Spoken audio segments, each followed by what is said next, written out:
Hi, I'm Garmbreak1, and this is Midgardia's Cool Crowdfunding Show. I'm here today with Chuck Pint. How's it going? It's going really well. Why don't you tell me a little bit about Dragon Dice? So, Dragon Geist has actually got a long history to it. This is our 25th year of Dragon Dice being produced. It started in 95 under TSR, was very popular for a number of years, and then they got bought by Wizards.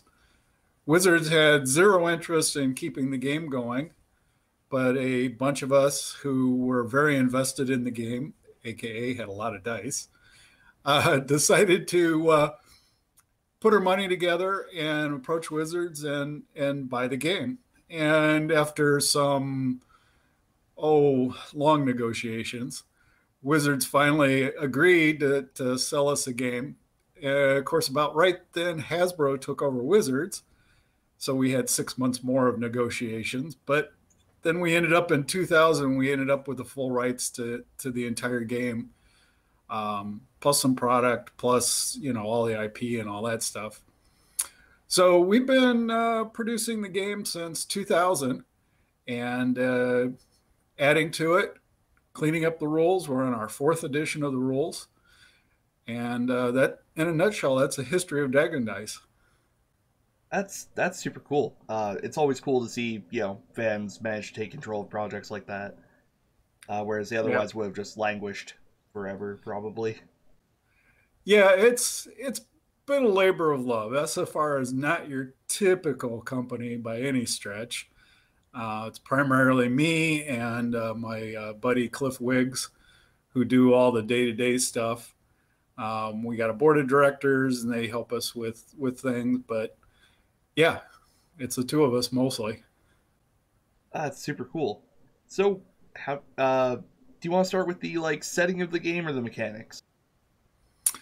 Um, so the setting of the game is it's set in a fantasy world where you have various races that are battling over territory, um, and they use um, more mundane warfare means, missiles and melee, but then they also have magic available, which, as any kind of fantasy game, magic can be very powerful and very game changing. Um, the mechanics of the game are actually deceptively simple. You your whole goal of the game is to capture two terrains, uh, and if you capture two, you win the game. Now, of course, your opponent's trying to do the same, and you use whatever means. And the terrain also tells you what kind of combat you can do. The low numbers on the terrain are all magic, so you're far away, you can just sling spells. All the intermediate numbers are missile. Now you can start, firing your arrows and whatnot at your opponent. And then when you get up to the higher numbers, before you get up to eight, which is where you control it, they're all melee. Um, and of course, you can support your troops from other terrains. There's always one more terrain than there are the number of players in the game, and that's the game. You can also win the game by annihilating your opponent, but that actually is kind of difficult to do. It's a lot easier to take control of two terrains normally. Yeah, fair enough. Cool. That that sounds like a lot of fun, actually. Yeah. So the playing of the game actually, I like to think that the game is sometimes half over when you start, because it is a collectible dice game, and what armies you put together, what different dice you use, um, all makes a big difference. And if you, depending on what your opponent is bringing to the table, you may just look at each other and go, "Well, there's no way I can win against that." But you can be surprised because it is a dice game, so there's a lot of randomness in there. Um, we also like to think of ourselves as a kind of a weird strategy miniatures game where the dice are not only your randomizing factor, but they're also your miniatures. So it occupies a very unique niche in the gaming market. Yeah, absolutely. So, what are you adding with this Kickstarter?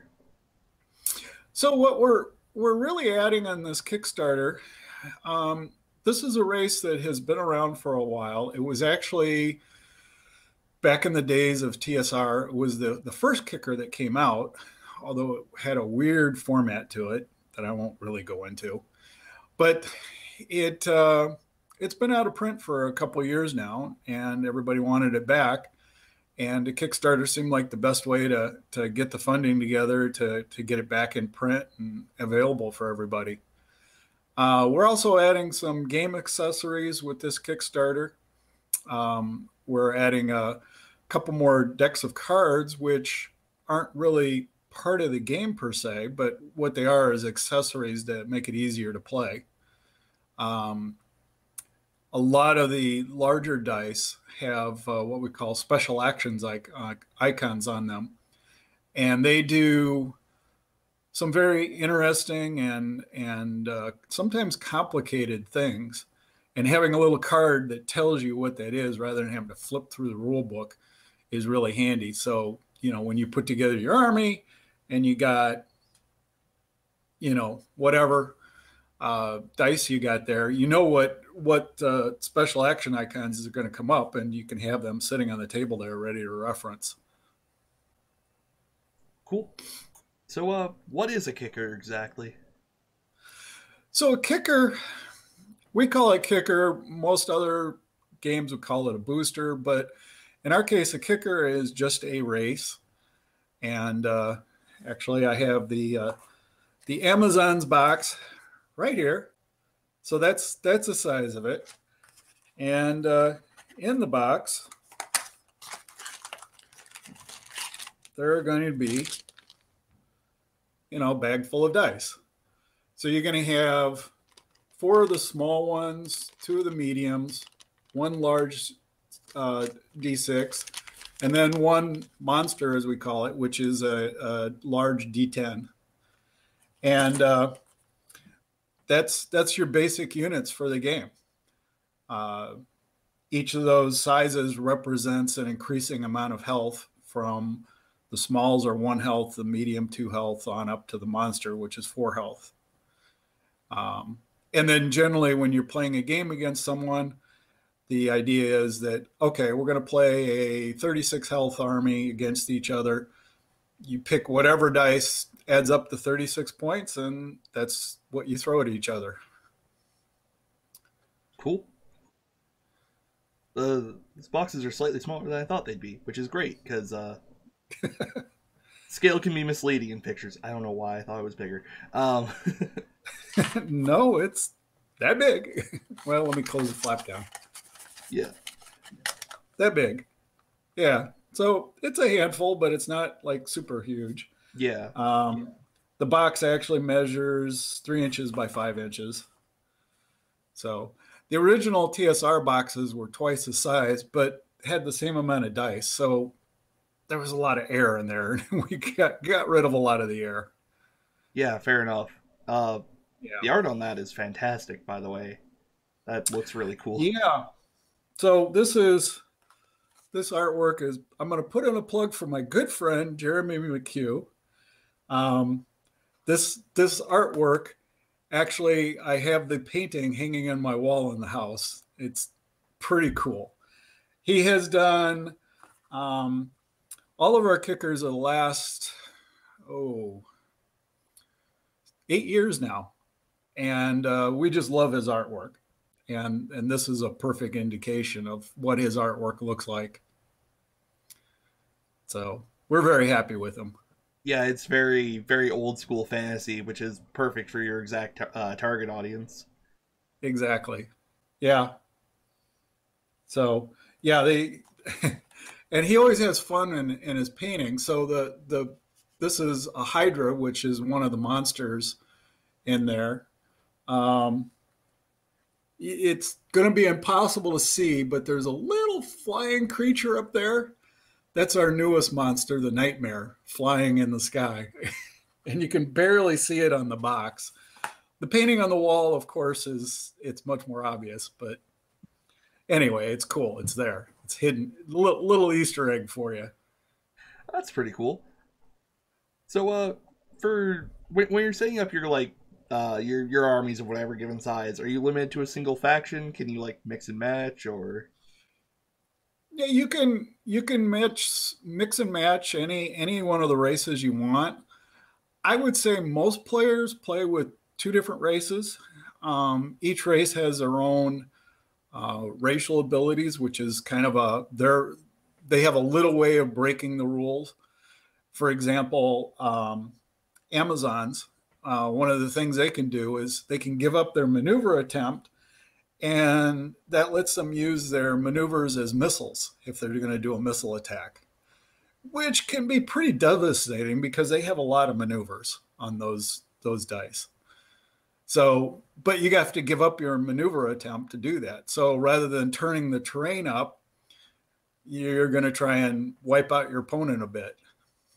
It's a choice. It's a strategy choice. Um, but you try and mix and match the strengths of two different races and their weaknesses, and kind of balance them out a little bit. So I generally play with two. I've seen people that bring 3 and 4 races together in one army, but frankly, that gets a little confusing trying to keep track of, well, okay, these dice can do this because of their racial abilities, but the other ones can't. And it's like I said, 2 seems to be about the norm. fair enough? So, beyond the trading maneuvers for attacks thing, what else makes the Amazons really unique? So the thing that's very unique about them, so you can see these are, people get mistaken. They think they're white. They're actually ivory, and that makes a difference in our game. Ivory is the lack of any elemental color, and white is all of the elemental colors. So they don't have any elemental colors. So when it comes to casting magic, since they don't have a particular element, they have to use the element of their terrain that they're at. So every terrain has 2 different colors associated with it. For example, a highland, which is, a mountain, is red, fire, and gold, which is earth. So think of like, a volcanic mountain or something, right? So they can cast at that terrain, they can cast red and gold. But if they go to, say, a coastland, which is water and air, green and blue, they can only cast the green and blue spells. So it makes their strategy a little interesting because they're not really sure what terrain they're going to end up at and what spells they can cast. So it makes it a little hard to for strategy. But so you got to be able to think on your feet and go, well, okay, here I am. Now what do I do?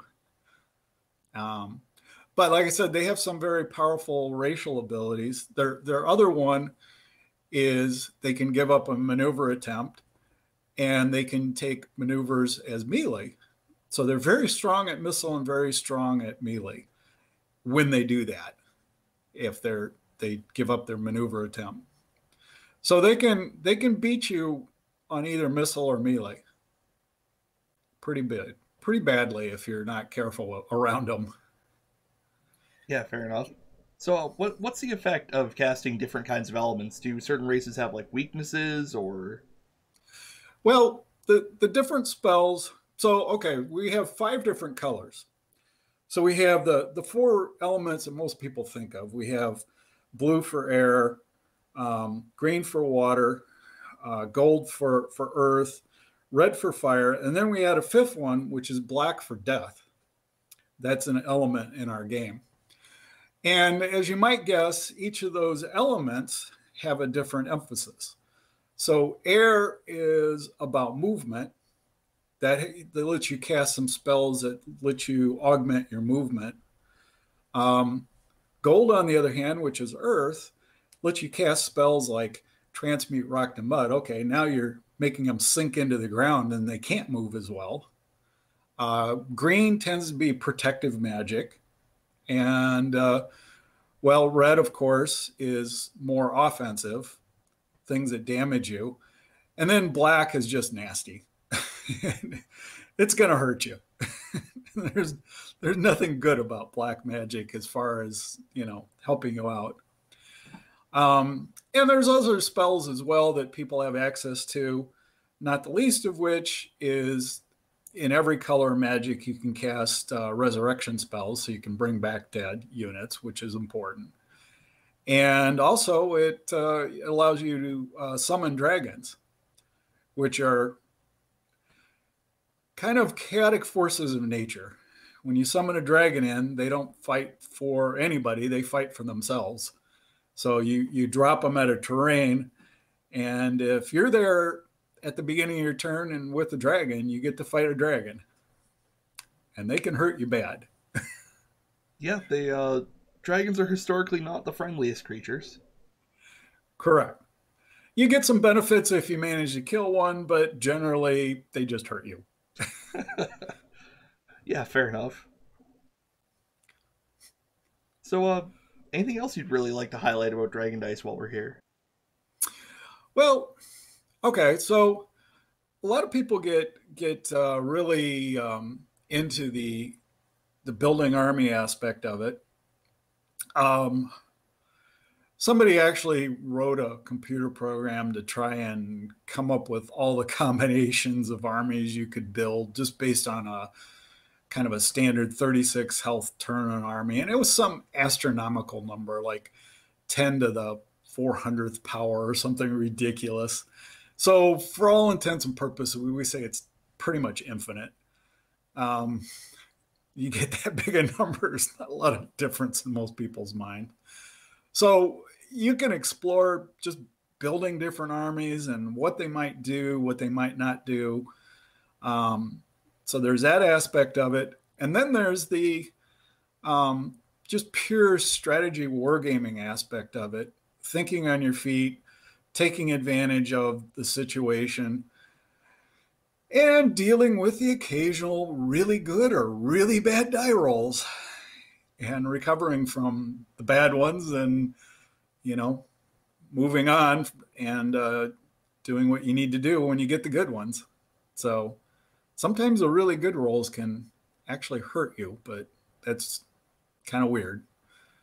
It changes your strategy in any case. Oh, I didn't expect that to happen kind of thing. So you got to change your strategy and flow with it. So I would put it as a very high strategy game. I would put it well up there, like on the order of playing chess. That kind of strategy, thinking ahead and trying to deal with the situations. Cool. Yeah, it looks like a really interesting game, and it's super cool that you managed to get your hands on the production rights and everything. Yeah, it is. Now the fun part was we actually tracked down the company that had all the molds, and they still had them all, and so we actually are using this. I'm not sure they're 100% the same molds. If you know anything about plastic moldings, molds wear out and the manufacturer will just quietly make a new one and not even tell you about it. And we've had some indications that they've done that when they've made a mistake or two.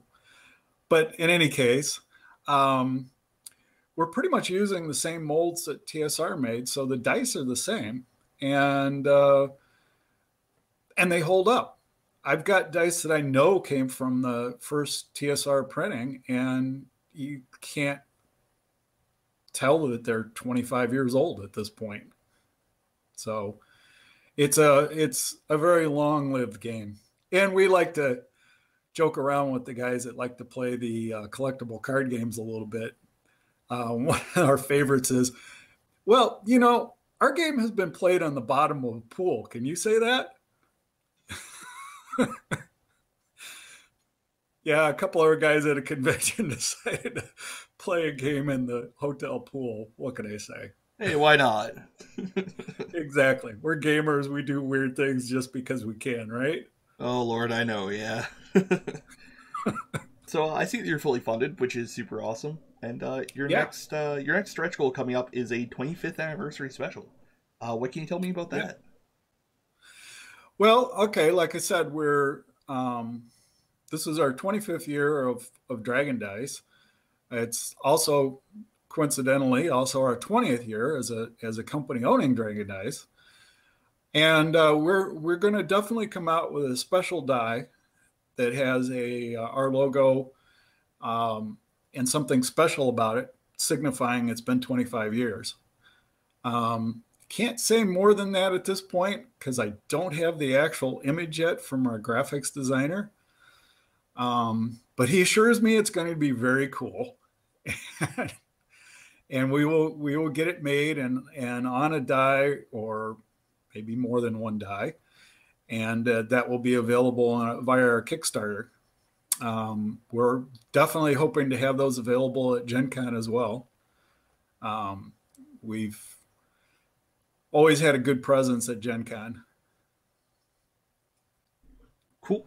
Well, yeah, that looks really cool. These dice look.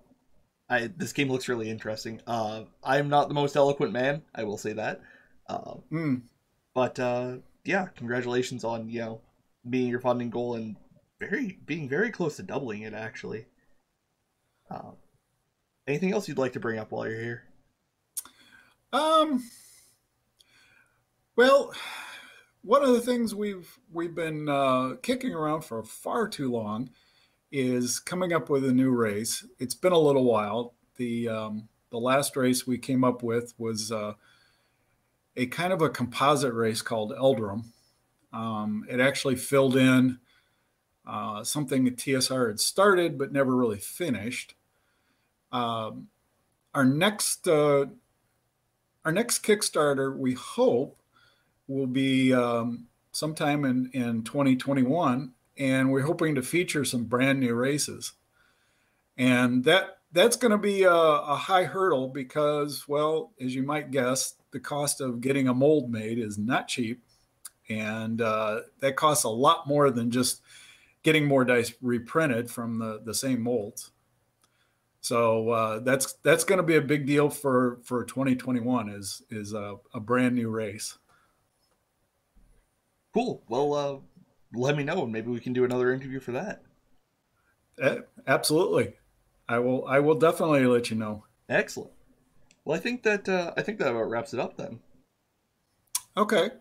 One other thing, our big thing right now, we've got a couple of main channels that our players get together on and talk about things, and it seems our most popular one is our Dragon Dice community group on Facebook, but we've also got a group on Slack and a group on, oh, I'm blanking now as to which social media it was.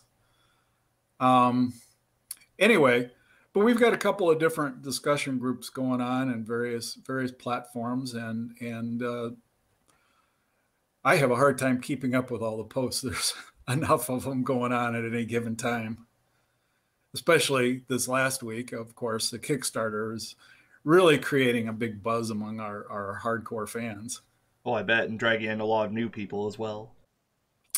Yeah, I mean, the fact that our hardcore fans pretty much all by themselves fully funded us in 3.5 hours. I mean, they were ready. Yeah. As it says, they voted with their dollars. Yeah, for sure. Well, yeah, I think that's about everything. Anything else you'd like to bring up while we're here? I think that covers pretty much everything. Well, Chuck, it's been great talking to you. All righty. And for everybody watching along at home, have a good night. All right. Good night.